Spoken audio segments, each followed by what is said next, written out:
বলছেন ফালা তোতে হোমা, তারা যদি শিরকি কুফরি পাপের কথা অন্যায়ের কথা, আপনাদের অনেকে আছেন যাদের পরিবার বেদাত করে, মরার নামে খাবার, আপনাকে টাকা পাঠাতে বলছে যে টাকা পাঠাও, এই করব সেই করব, ফালা তোতে হোমা, মোটে মানা যাবে না। সম্পর্ক রাখেন, মায়ের সাথে সম্পর্ক, বাপের সাথে সম্পর্ক, ভাইয়ের সাথে সম্পর্ক ঠিক আছে, সব ঠিক আছে, তোমাদের কোনো অভাব থাকলে বলো, কিন্তু বেদাত করবে, খাবার খাওয়াবে ভোজ করে মৃতের নামে, ওর জন্য একটিও পয়সা নেই।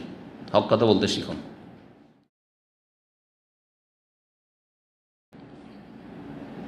বললেন ইয়া রাসূলুল্লাহ, আমি কি আফা আসিল তার সাথে সেলাতুল আরহাম, আত্মীয়তার সুসম্পর্ক, মায়ের সাথে সুসম্পর্ক রাখতে পারবো না? একদম ছিন্ন, মুশরিকা। তাহলে সেলিহা, অবশ্যই তার সাথে আত্মীয়তার সুসম্পর্ক, আত্মীয়তার সুসম্পর্ক অবশ্যই রাখতে হবে, সদ্ব্যবহার সদাচরণ অবশ্যই রাখতে হবে, যতই খারাপ হোক বাকমা, হ্যাঁ যতই খারাপ হোক বাকমা, জি, কিন্তু তাদের পাপের কথা মেনে নেওয়া যাবে না। আল্লাহ বলছেন ফালা তোতে হোমা, তারা যদি শিরকি কুফরি পাপের কথা অন্যায়ের কথা, আপনাদের অনেকে আছেন যাদের পরিবার বেদাত করে, মরার নামে খাবার, আপনাকে টাকা পাঠাতে বলছে যে টাকা পাঠাও, এই করব সেই করব, ফালা তোতে হোমা, মোটে মানা যাবে না। সম্পর্ক রাখেন, মায়ের সাথে সম্পর্ক, বাপের সাথে সম্পর্ক, ভাইয়ের সাথে সম্পর্ক ঠিক আছে, সব ঠিক আছে, তোমাদের কোনো অভাব থাকলে বলো, কিন্তু বেদাত করবে, খাবার খাওয়াবে ভোজ করে মৃতের নামে, ওর জন্য একটিও পয়সা নেই। হক কথা বলতে শিখুন। কিছু সময়ের জন্য নারাজ হবে, কোনো পরোয়া করিয়েন না, আল্লাহ রাজি থাকলে যথেষ্ট। আল্লাহ রাজি করে দিবেন তাদেরকে, পরবর্তীতে আর না হইলে তারা হেদায়েত হয়ে রাজি হয়ে যাবে, খুশি হবে যে শক্ত হয়েছিল বলে আমরা হেদায়েত হয়েছি, না আমরাই বিদাতি হয়ে থাকি, তো আপনারও শুকরিয়া আদায় করবে। এটাও হইতে পারে নাকি? অনেক সময় এরকম হইতে পারে, কারণ শক্ত ভূমিকাতে মানুষ চিন্তা করতে বাধ্য হয় যে এই লোকটা এত ঝুঁকিতে, এর শক্ত ভূমিকা কেন? তার মানে সে হকের ওপর আছে, তার মানে সে পরোয়া করে না, হকের ওপর আছে। কে কি করছে সেটা দেখার বিষয় নাই, অবশ্যই ফিরে আসবে। আর যারা সুবিধাবাদী হুজুর, ওদেরকে আপনারাও চেনছেন, কিন্তু হ্যাঁ এই সুবিধাবাদী, ও যেখানে যেমন সেখানে তেমন ফতোয়া দেয়, কিন্তু শেখ তো কাউকে ছাড়েন না, যার ভুল ভুল। কথা বোঝা গেছে? কথা হচ্ছে যে এই কথাটা এমনিতে বলেন না, আপনাদের হিতাহিত জ্ঞান আল্লাহ অবশ্যই দিয়েছেন, তাই না?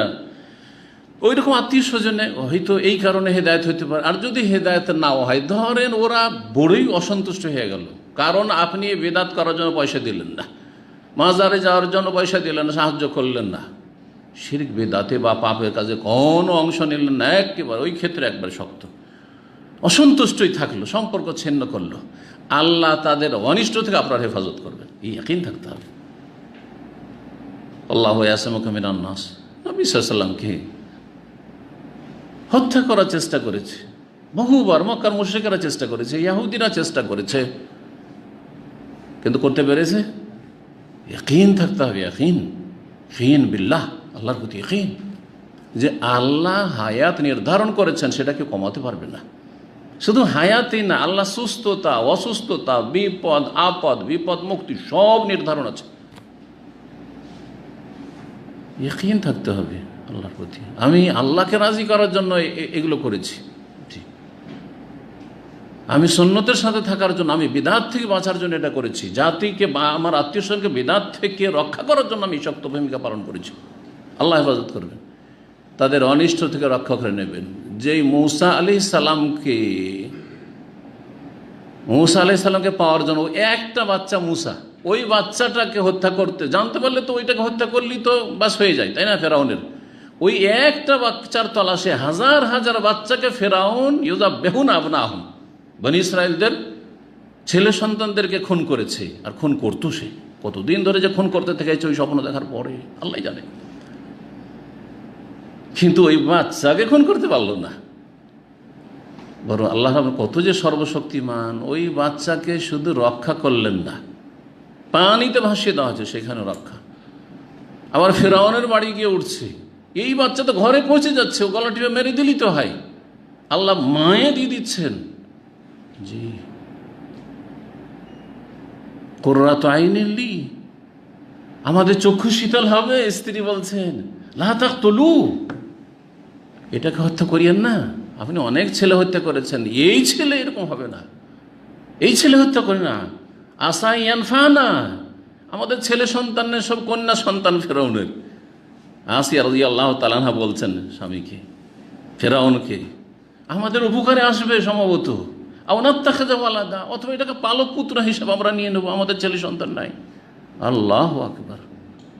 মায়ের দুধ বেশি উপকারী, মায়ের দুধের কাছে আবার আল্লাহ ফিরিয়ে দিচ্ছেন, ফারাদাদনাহু ইলা উম্মিহি কাই তাকাররা আইনুহা ওয়ালা তাহজান, যাতে চক্ষু শীতল হয় মায়ের, মায়ের পেরেশানি না থাকে যে আমার বাচ্চা হাইরে দূরে থাকলো, পরের বাড়িতে মানুষ হচ্ছে না, আর ওর দুশ্চিন্তা না থাকে, কোনো চিন্তাই ভাবনা না থাকে। বলে তাআলামা, আর যাতে করে ওই মহিলা মুসার মা জানতে পারে আন্না ওয়াদাল্লাহ হক, আল্লাহর ওয়াদা সত্য, আল্লাহর ওয়াদা সত্য। আপনার ইয়াকিনে যদি সততা থাকে তো আল্লাহর ওয়াদা সত্য। এসব কিস্সা কাহিনী শুধু শোনার জন্য না, ইমানটা মজবুত করার জন্য, যে আল্লাহ রাব্বুল আলামিন এইভাবে মুসা আলাইহিস সালামকে, এইভাবে ইউসুফ আলাইহিস সালামকে, আপনি ঘটনাগুলো একটু গভীরভাবে পড়ুন, কীভাবে আল্লাহ হেফাজত করেছেন। আপনি আমি কেন রুজির চিন্তা করব, কেন হক কথা বলতে পিছপা হব, কেন হক কথাকে, সত্য কথাকে গোপন করব, কেন শিরক বিদআতের সাথে সমঝোতা করব, কেন খারেজি এবং তাদের পৃষ্ঠপোষকদের সাথে, শিয়া প্রেমীদের সাথে আপনি সমঝোতা করতে যাবেন, সম্পর্ক রাখতে যাবেন, নমনীয় হবেন কেন? উদ্দেশ্য কি আপনার? দুনিয়ার স্বার্থ? তরিদুন আরাদাত দুনিয়া ওয়াল্লাহু ইউরিদুল আখিরা। আল্লাহ বলছেন দুনিয়ার তুচ্ছ স্বার্থ চাও, আল্লাহ আখিরাত চাই, আখিরাতটাকে মুখ্য উদ্দেশ্য বানা। আল্লাহ যেন বুঝার তৌফিক দান করেন।